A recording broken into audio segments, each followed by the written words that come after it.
hari abanonotsi bagiye kugiserukira mu nkino mpuzamakungu Jeux Olympiques zizobera mu gihugu c'Ubuyapani Tokyo. Nubuhe butumwa mu batekereza? Nababwira sinzi ko bayibonye hari ifoto mfise ya Eric twafatane. Eric je mfise je ntwara ndi president wa Association des Olympiens ngaha mu Burundi. Ndi muri komite executive ya Association Mondiale des Olympiens irimo abantu barenga ibihumbi 100.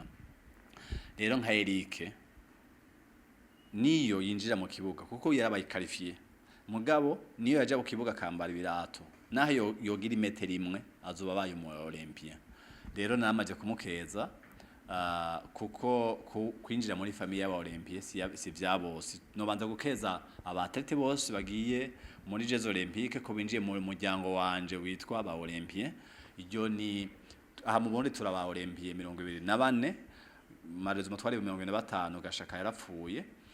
Ubu abandi bagiyemwo nibaza ko umuryango tuzogera ku 28 raba imyaka yose haciye 25 y'uwanje gushika ubu turacari 27-28 aba Olympia ngize ndivije imyaka na kadeno moyenne y'aba athlete dufise aba athlete umwe kuri Jeux Olympiques aho rero ni ngorane nini cyane.